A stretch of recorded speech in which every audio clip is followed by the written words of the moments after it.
The beach was silent. That's what haunts me still, 78 years later.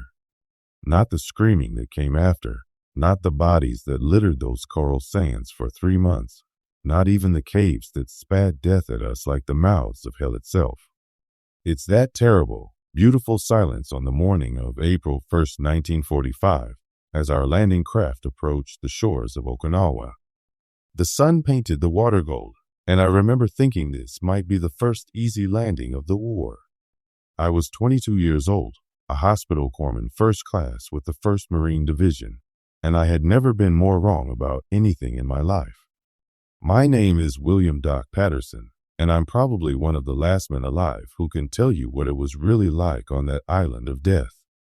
What it was like to watch the largest Pacific battle of World War II unfold around you, to see an entire people choose death over surrender, and to learn that victory sometimes costs more than defeat. But I'm getting ahead of myself. Let me take you back to that morning, when the war still seemed like something we could win quickly and cleanly. The landing craft pitched and rolled in the gentle swells off Okinawa's western coast. Around me, 30 Marines sat in their familiar pre-battle silence, some praying, others checking their rifles for the 100th time, a few trying to catch a few more minutes of sleep. The diesel engines thrummed beneath us, mixing with the sound of hundreds of other boats churning toward shore. I adjusted the heavy medical pack on my shoulders and checked my .45 pistol one more time. As a Navy corpsman attached to Fox Company, 2nd Battalion, 1st Marines, I'd been through this routine before, Guadalcanal, Peleliu, and now this. But something felt different about Okinawa. Maybe it was the sheer size of the operation. Over 180,000 American troops were hitting these beaches today, the largest amphibious assault in the Pacific War. "Hey, Doc," whispered Private First Class Jimmy Martinez, a kid from San Antonio who joined us as a replacement after Peleliu. His face was pale green from seasickness and fear. "You think the Japs are going to fight hard for this one?" I looked at the mountainous island looming ahead of us, its ridgeline shrouded in morning mist. Intelligence had briefed us on over 100,000 Japanese defenders, commanded by Lieutenant General Mitsuru Ushijima. They'd had months to prepare, and this was their last major stronghold before Japan itself. "They'll fight, son," I said quietly. "They always do." Sergeant Mike O'Reilly, a tough Irishman from Boston who'd been with the unit since Guadalcanal, spat over the side of the boat. "Maybe not this time, Doc. Look around. No artillery, no mortars, no machine gun fire. Hell, I can hear the birds singing on shore." He was right. As we approached the Higuchi beaches on Okinawa's western coast, the silence was unnerving.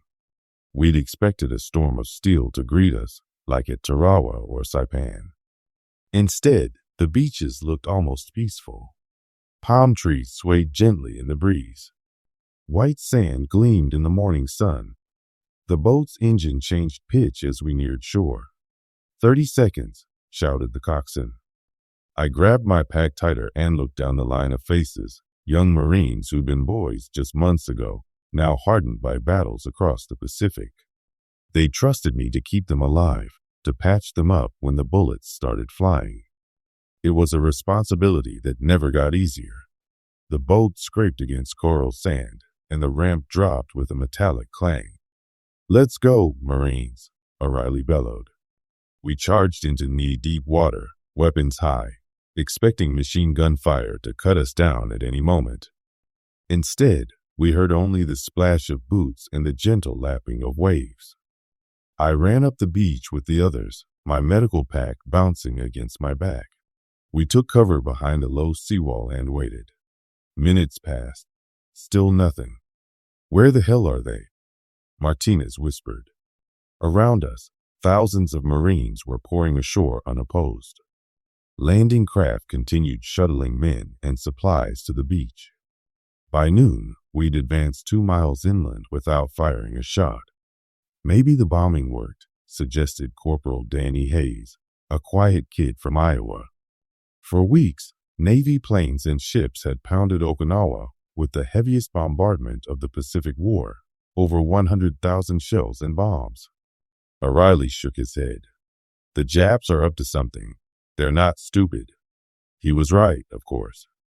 We learned later that General Ushijima had pulled his forces back from beaches entirely, letting us land unopposed. It was a trap on a massive scale, and we were walking right into it. By evening, we'd established a perimeter several miles inland. I'd set up a forward aid station in a small village called Chatten, in a building that had once been a school. The walls were covered with Japanese characters and children's drawings that reminded me painfully of home. As I organized my medical supplies, a runner found me. "Doc, you're wanted at the CP. We got wounded coming in." I grabbed my aid bag and followed him through the gathering darkness. At the command post, I found Lieutenant Colonel James Harrison, our battalion commander, bent over a radio. His face was grim. "What's the situation, sir?" I asked. Harrison looked up. "Doc, we've got patrols running into heavy resistance about 5 miles south. The Japs have pulled back to prepared positions in the hills. It looks like the real fight's just beginning." As if to punctuate his words, the distant rumble of artillery echoed across the island. Somewhere in the darkness, Marines were dying. "Get some rest, Doc," Harrison said. "Tomorrow we move south." I tried to sleep that night, but couldn't shake the feeling that we were being watched.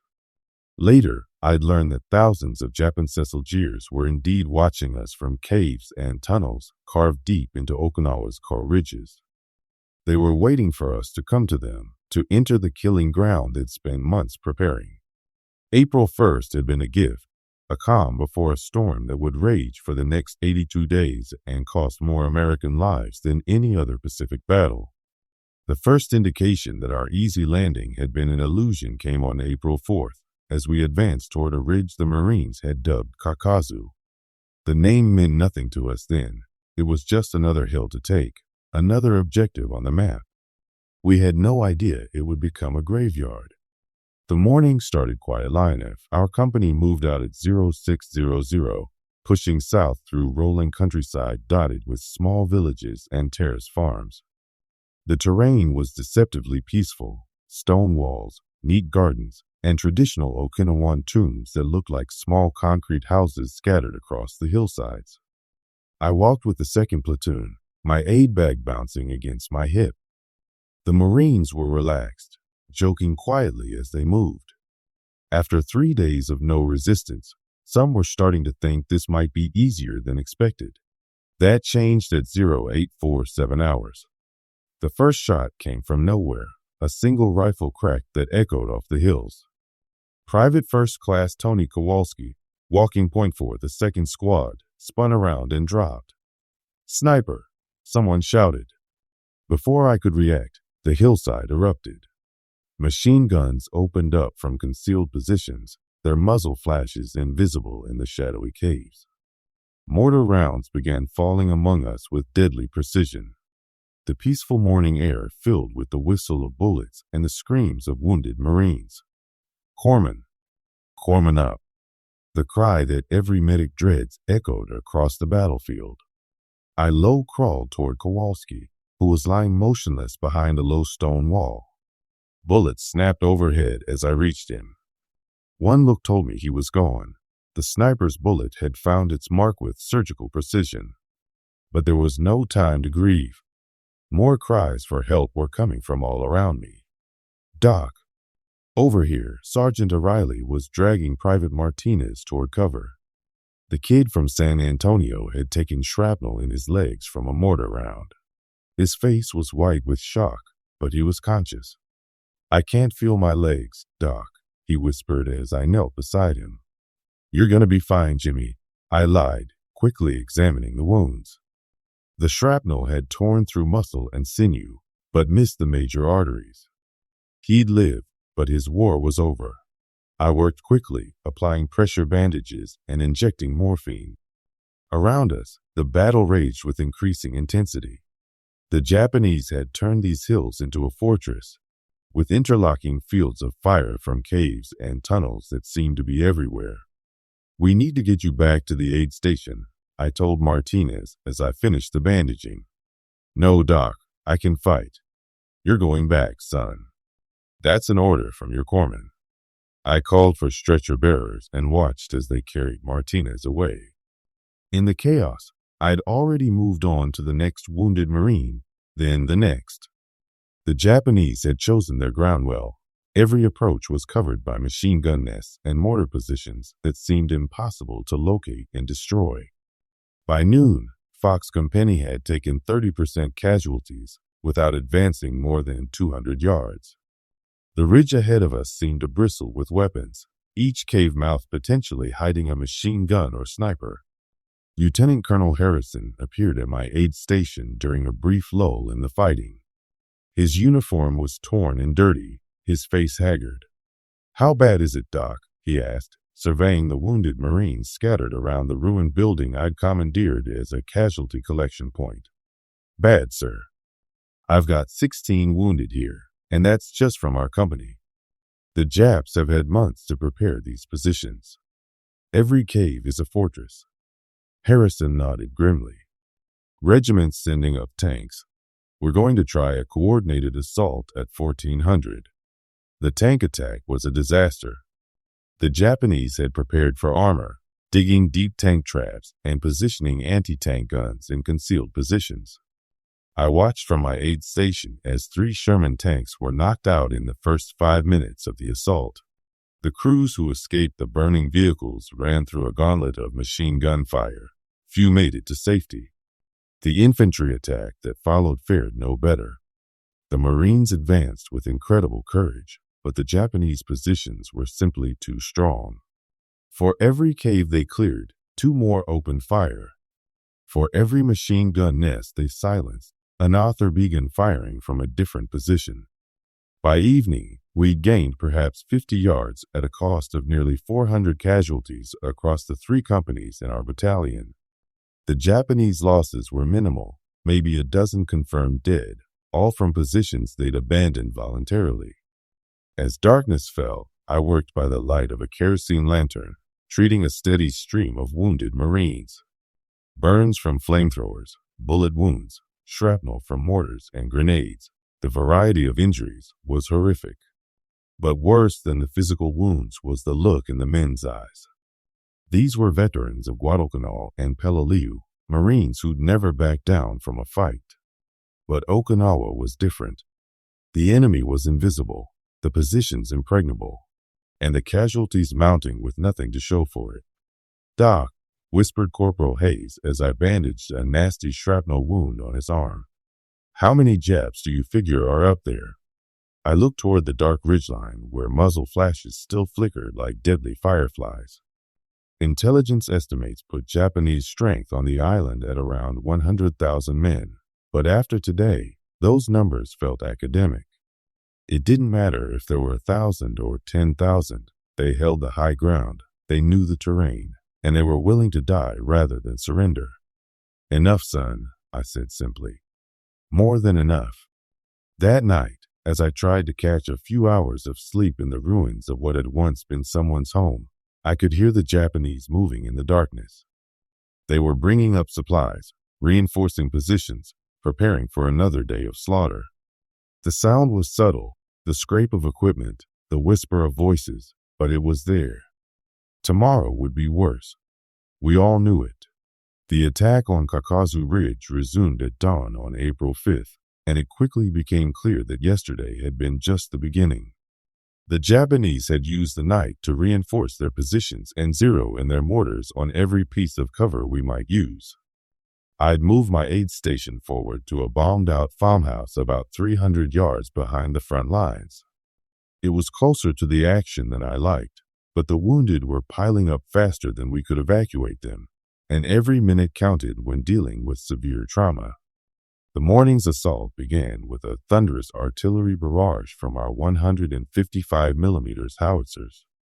For 30 minutes, shells pounded the ridge in a display of firepower that shook the ground beneath our feet. When the bombardment lifted, Fox Company and Easy Company moved out together, nearly 200 Marines advancing across open ground toward the Japanese positions. They made it exactly 150 yards before the trap was sprung. The Japanese had weather-door artillery in their deep caves and tunnels, emerging as soon as our barrage lifted. Machine guns opened up from positions we hadn't even suspected existed. Mortar rounds began falling with devastating accuracy. The Japanese had pre-registered every approach route during the night. Corpsman, Corpsman up. The cries came from everywhere at once. I grabbed my aid bag and sprinted toward the sound of the nearest voice, weaving between shell craters and trying to keep low. A Marine was down about 50 yards ahead, his squad pinned by machine gun fire from a cave entrance we couldn't even see. The Marine was Private First Class David Chen, a replacement from California who had joined us just a week earlier. He'd taken a machine gun bullet through the chest, and pink froth was bubbling from his lips, a sure sign of lung damage. "Hang on, Chen," I said, rolling him onto his side to clear his airway. "You're going to make it." But even as I worked, I could see he was fading. The bullet had done too much damage, and we were too far from a surgical hospital. I injected morphine to ease his pain and held his hand as he died. He was 19 years old. The battle raged around us all morning. Every few yards of ground cost us dearly, and the Japanese seemed to have an endless supply of hidden positions. Just when we thought we'd cleared a section of ridge, new firing positions would open up from unexpected angles. At 11:30 hours, Sergeant O'Reilly appeared at my aid station, half-carrying Private First Class Rodriguez, whose left leg was mangled by a mortar fragment. "Doc, you gotta do something," O'Reilly said. His face was streaked with sweat and dirt, and his eyes had the 1,000-yard stare I'd seen too many times before. "We're getting cut to pieces up there. The Japs are in tunnels, caves, spider holes. They're everywhere and nowhere." I went to work on Rodriguez while O'Reilly briefed me on the tactical situation. It was grim. Both Fox and Easy companies were combat ineffective, having taken over 60% casualties. The ridge was still firmly in Japanese hands, and there was no sign that our attacks were having any meaningful impact on their defenses. "How many do you figure we've killed?" I asked as I applied a tourniquet to Rodriguez's leg. O'Reilly shook his head. "Hard to say, Doc. Maybe a dozen confirmed. But it feels like we're fighting ghosts. They pop up, shoot, and disappear back into the rocks." That was the most frustrating aspect of the battle. In previous campaigns, we'd been able to measure progress by counting enemy dead and destroyed positions. On Okinawa, the Japanese simply vanished when pressed, retreating deeper into their tunnel systems only to emerge somewhere else.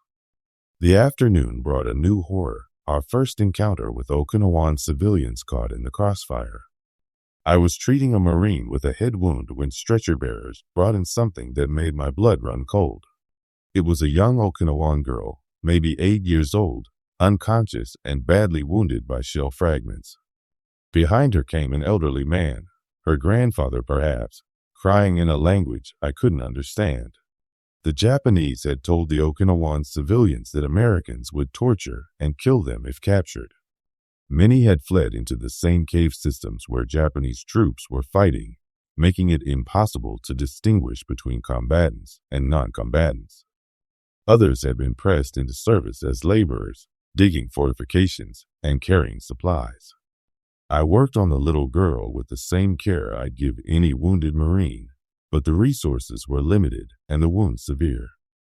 She died as I held her hand, her grandfather weeping beside me. It was the first civilian casualty I'd treated in 3 years of war, and it shook me more than I expected. "Doc," said Corporal Hayes quietly, "this ain't like the other islands, is it?"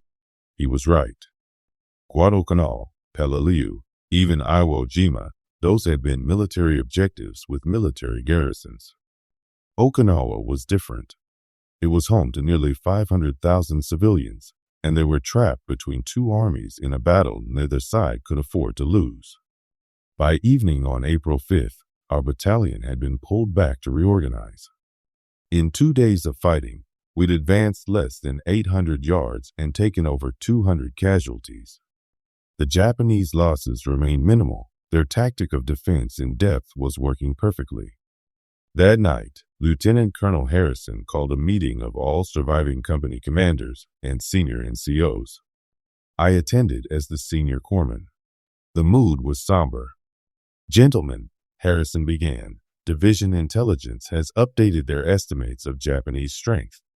We're now looking at approximately 120,000 enemy troops on the island, most of them concentrated in the southern regions we're advancing toward." The number hit us like a physical blow. We'd been expecting 80,000, maybe 90,000 at most. "What's our timeline, sir?" asked Captain Morrison, the Fox Company commander. Harrison consulted his notes. "Division wants the southern end of the island secured within 3 weeks. After that, we'll be needed for the invasion of Japan itself." 3 weeks. I looked around the room at the exhausted faces of the officers and NCOs. We'd been fighting for 5 days and had barely scratched the Japanese outer defenses. The idea that we could break through their main defensive positions in 3 weeks seemed impossible. But we were Marines. Impossible was just another word for difficult. "Sir," I said, "I need to request additional medical supplies. Morphine, bandages, blood plasma, everything. The casualty rate is 3 times what we experienced at Peleliu." Harrison nodded. "Already in the works, Doc. Division is sending up 2 more surgical hospitals and tripling the medical supply allocation." As the meeting broke up, I walked outside into the humid Okinawa night. Somewhere in the darkness ahead of us, thousands of Japanese soldiers were preparing for another day of fighting. They had the advantage of terrain, preparation, and desperation. We had numbers, firepower, and determination. It was going to be a long war. By April 12th, the true nature of the Japanese defensive strategy had become horrifyingly clear. They weren't trying to hold every inch of ground. They were bleeding us white in a series of carefully prepared killing zones.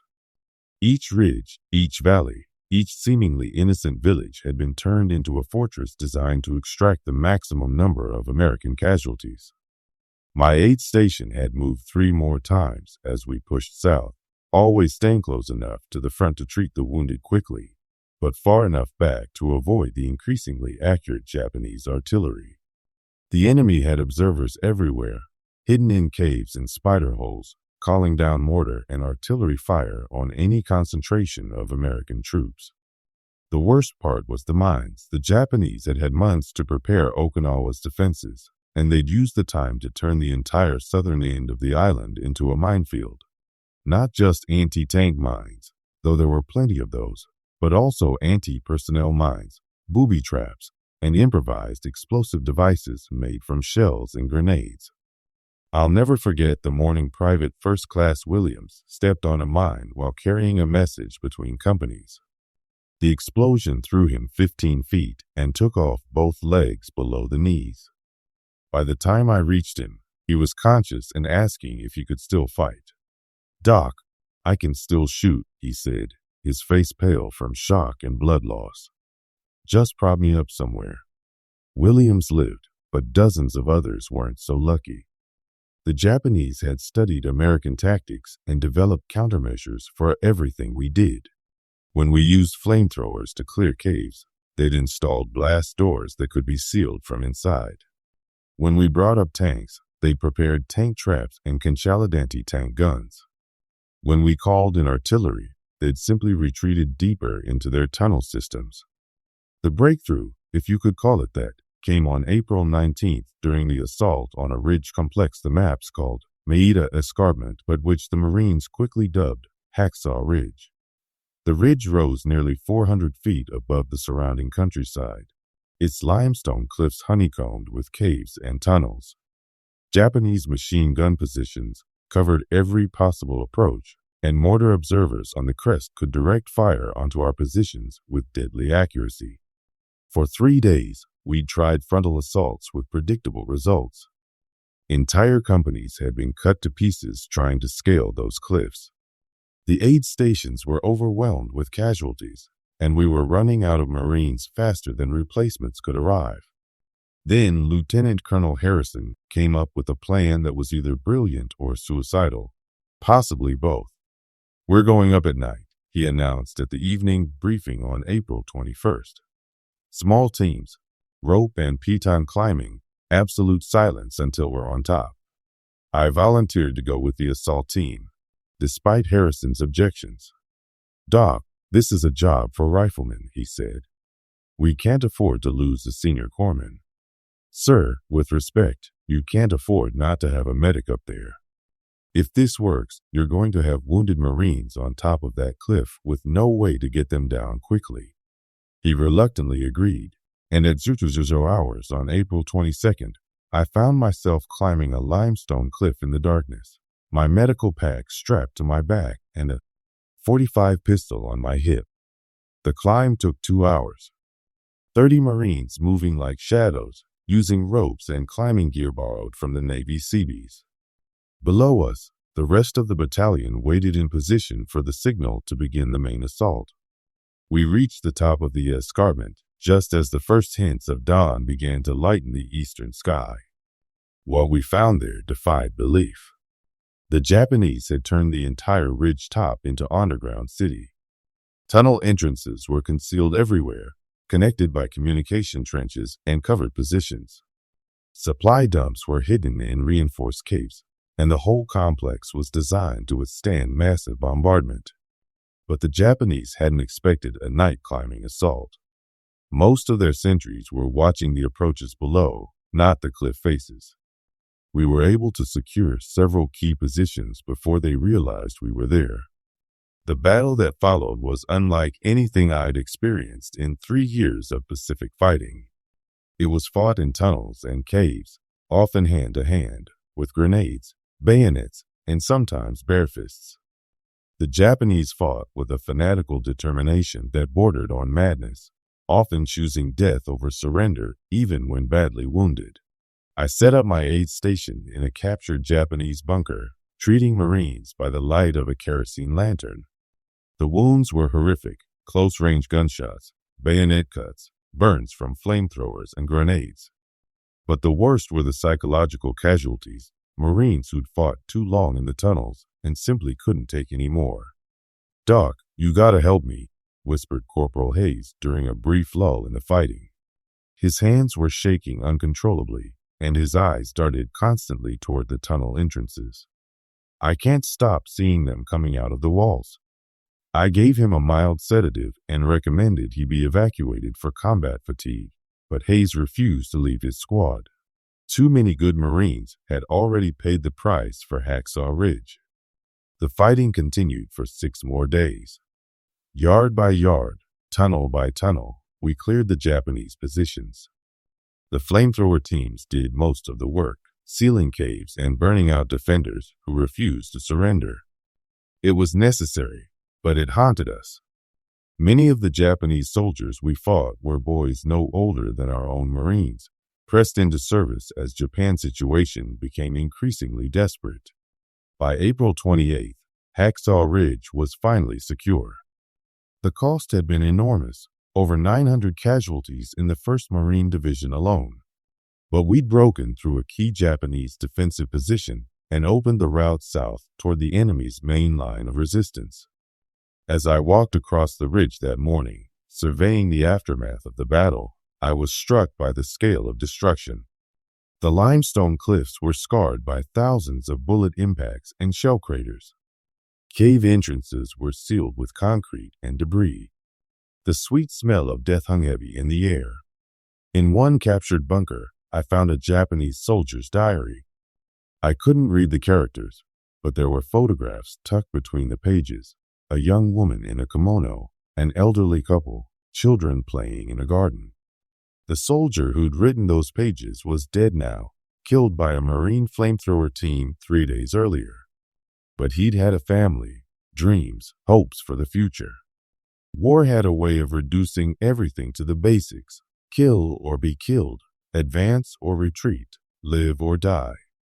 But moments like this reminded me that our enemies were human beings too, caught up in forces beyond their control. Still, we had a job to do. Somewhere to the south, the main Japanese defensive line was waiting for us. General Ushijima had pulled his forces back again, trading space for time, preparing another series of killing grounds designed to bleed us white. The battle for Okinawa was far from over. May arrived with the monsoon rains, turning Okinawa into a nightmare of mud, blood, and death. The Japanese had fallen back to their main defensive line, anchored on a ridge complex called the Shuri Line. Here, General Ushijima had concentrated the bulk of his remaining forces, nearly 80,000 troops dug into positions that had taken months to prepare. By now, my aid station had become a semi-permanent installation, housed in what had been a Japanese regimental headquarters. The building was partially underground, which provided some protection from the increasingly accurate enemy artillery. The Japanese had brought up their heavy guns from the southern end of the island, and they were using them with devastating effect. The casualty rate was unlike anything we'd experienced in the Pacific War. On a typical day, I'd treat between 40 and 60 wounded Marines, everything from minor shrapnel wounds to traumatic amputations. My medical supplies were running low despite constant resupply efforts, and I was operating on maybe 3 hours off sleep per night. The worst part was the civilians. As we pushed deeper into southern Okinawa, we encountered more and more Okinawan families caught in the crossfire. The Japanese had convinced many of them that surrender meant torture and death at American hands, so they often fought alongside Japanese soldiers or chose suicide rather than capture. On May 8th, ironically, V-Day in Europe, stretcher bearers brought me an Okinawan family that had been caught in an artillery barrage.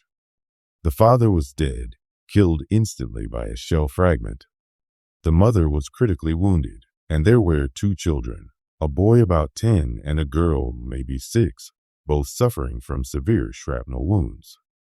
I worked on them for 3 hours, using precious medical supplies and calling in an emergency medevac helicopter to get them to a field hospital. The children survived, but their mother died during the flight. They were left orphans in a war zone, their entire world destroyed by forces they couldn't understand.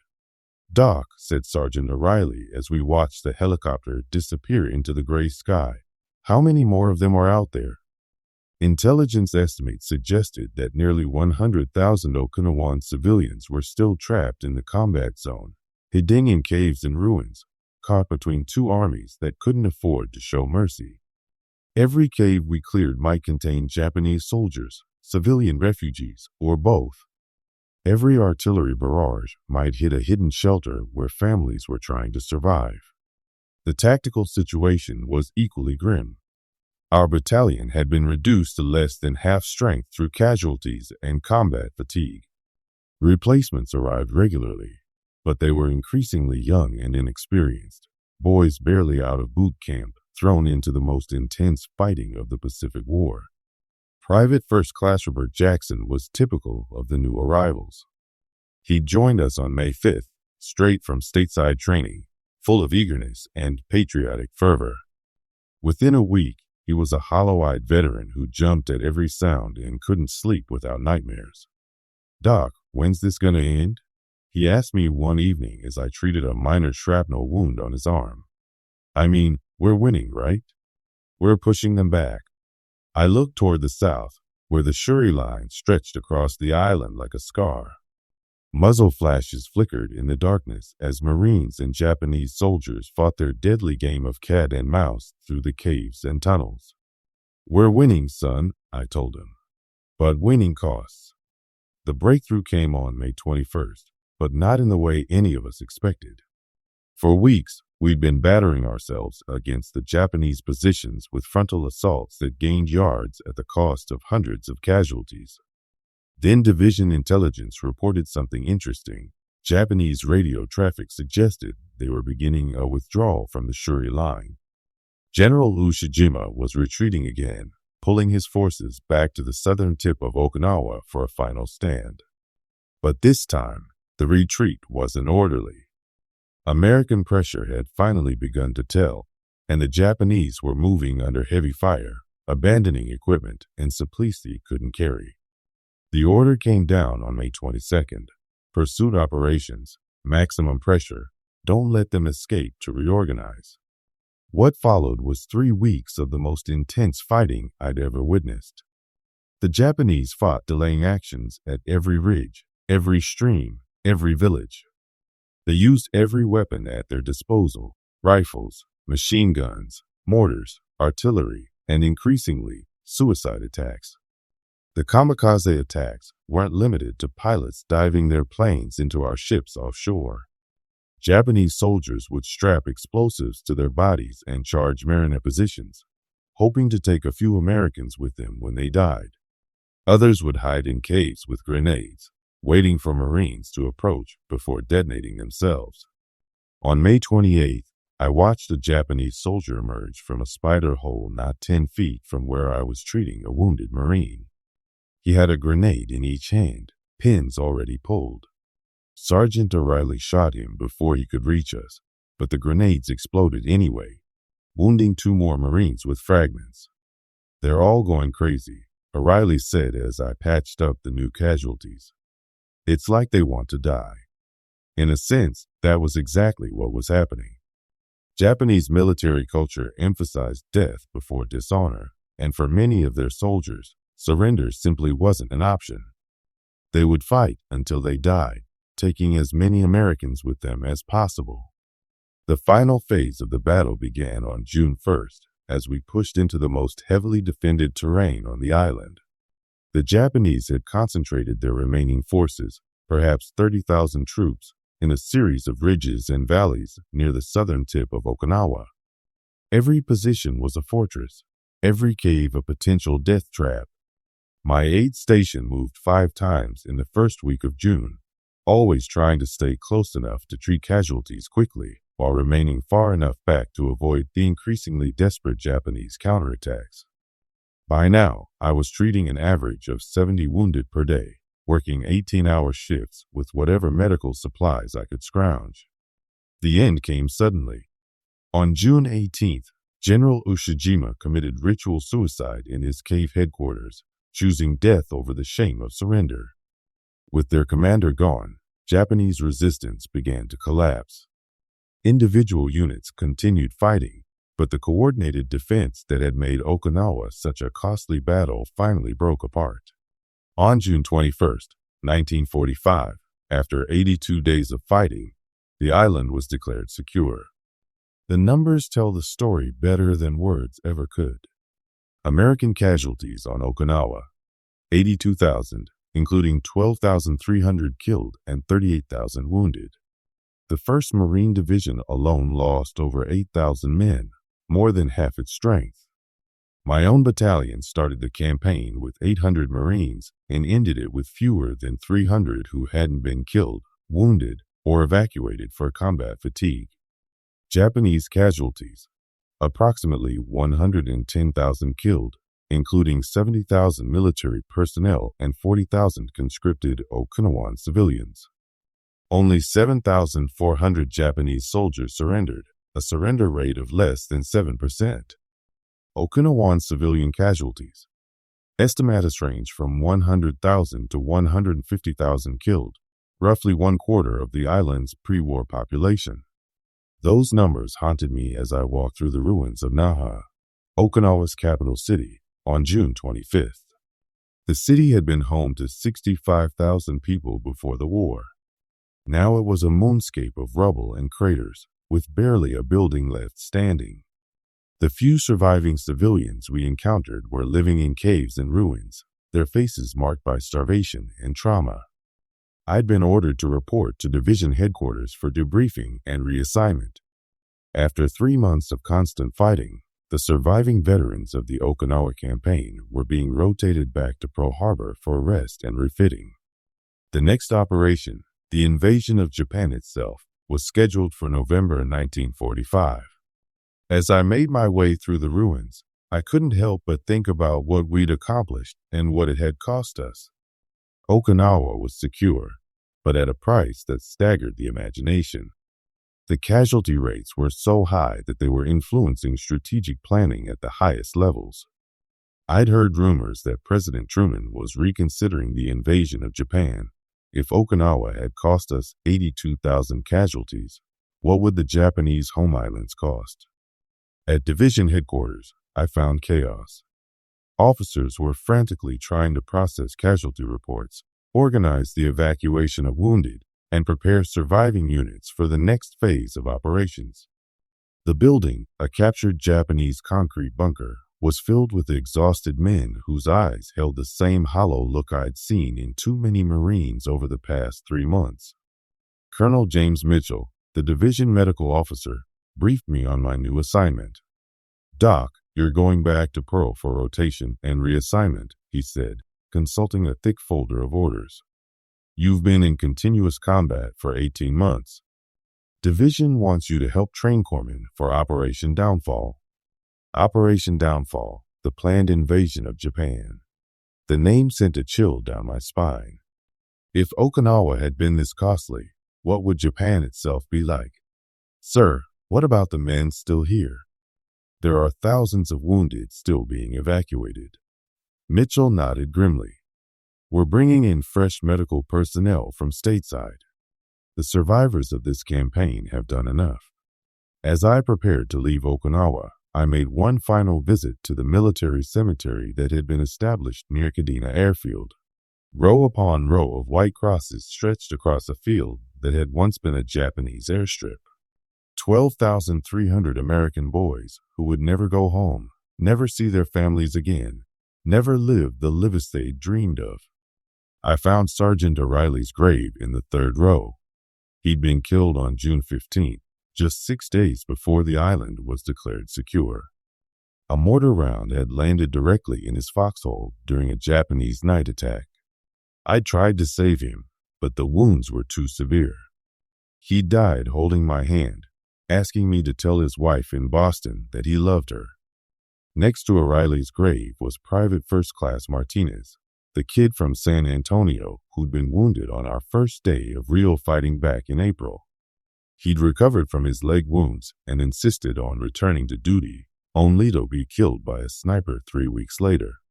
He was 19 years old. The graves went on and on. Marines I'd treated, Marines I'd served with, Marines who trusted me to keep them alive.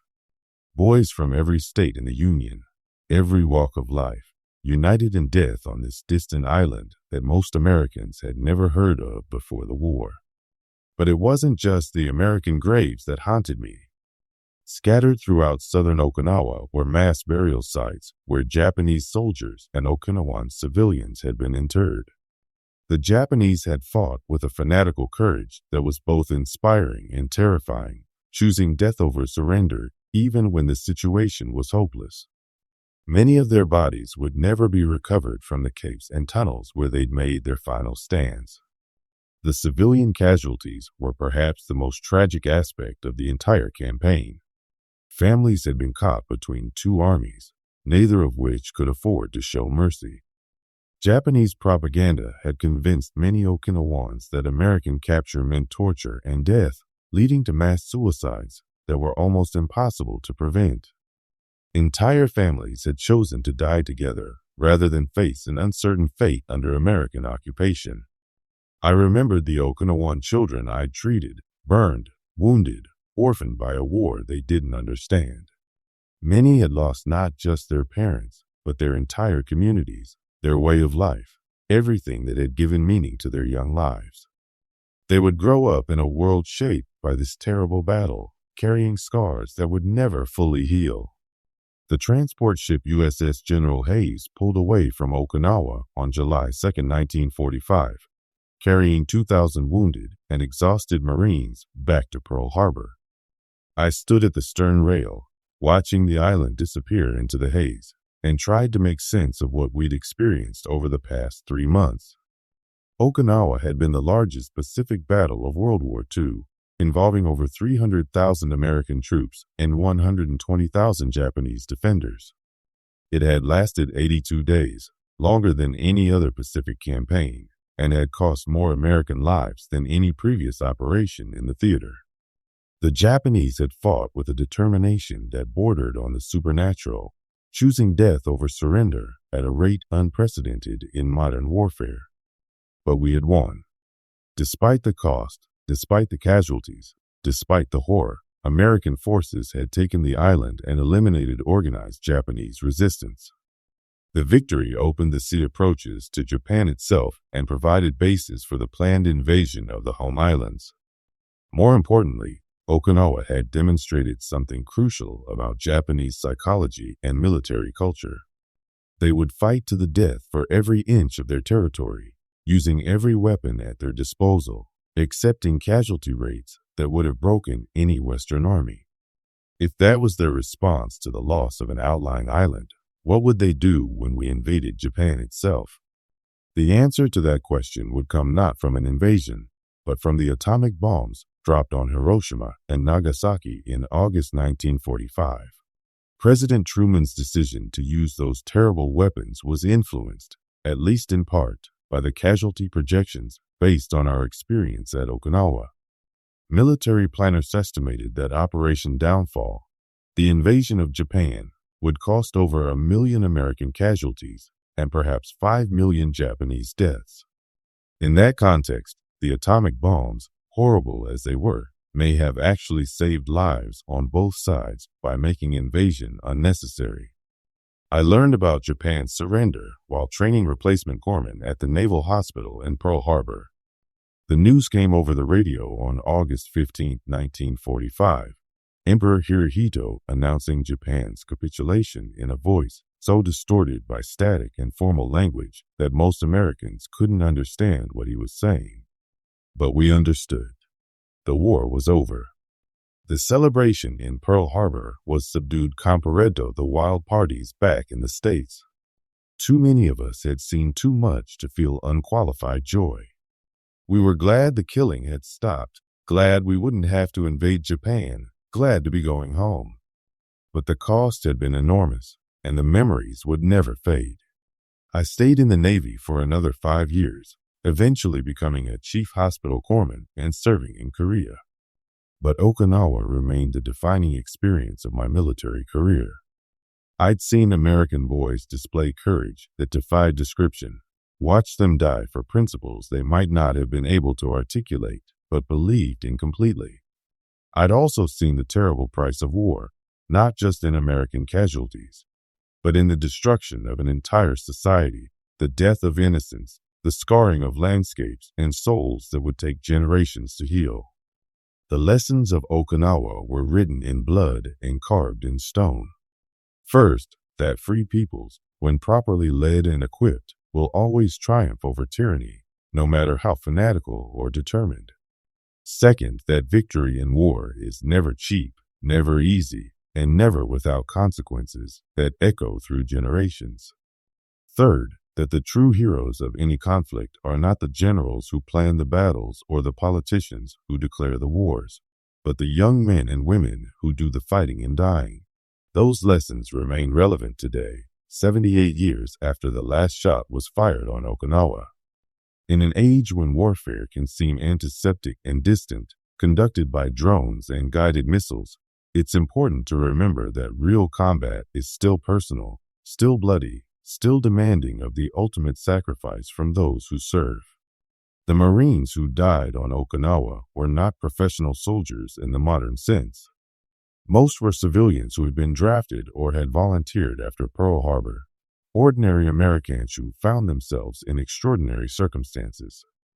They were farm boys from Iowa, factory workers from Detroit, college students from California, shopkeepers' sons from small towns whose names appeared in no atlas.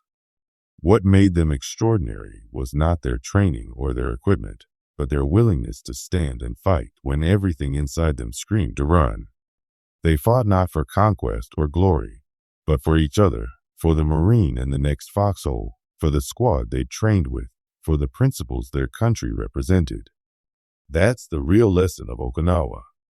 War is ultimately about people, individual human beings making choices under the most extreme circumstances imaginable.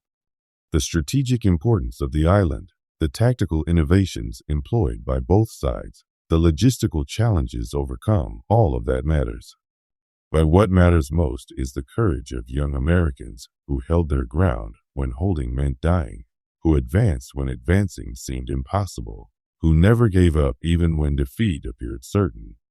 I'm 99 years old now, one of the last survivors of that terrible battle. Soon, all of us who were there will be gone, and Okinawa will pass from living memory into history. When that day comes, I hope people will remember not just the facts and figures, but the individual stories, the Marines who died far from home, the corpsmen who tried to save them, the Japanese soldiers who fought with hopeless courage, and the Okinawan civilians who paid the ultimate price for a war they never chose. Most of all, I hope they'll remember that freedom isn't free. It's purchased with the blood of young Americans who believe that some things are worth dying for. The Marines who lie buried in that cemetery on Okinawa paid the price willingly, and their sacrifice made possible the world we live in today. That's a debt we can never fully repay, but we can honor it by remembering their story and ensuring that their sacrifice was not in vain. The battle for Okinawa ended on June 21, 1945. But for those of us who survived it, the battle never really ends. It lives on in our memories, our dreams, and our determination to ensure that the lessons learned in blood on that distant island are never forgotten. That's why I'm telling this story now, while I still can, so that you'll know what happened there, what it cost, and why it mattered. So that when you see a veteran, you'll understand what service really means. And so that if the time ever comes when you're called upon to serve, you'll know that you're part of a tradition that stretches back through every generation of Americans who've answered their country's call. The Marines who died on Okinawa would be proud of the America they helped preserve. It's our job to make sure their grandchildren can say the same thing.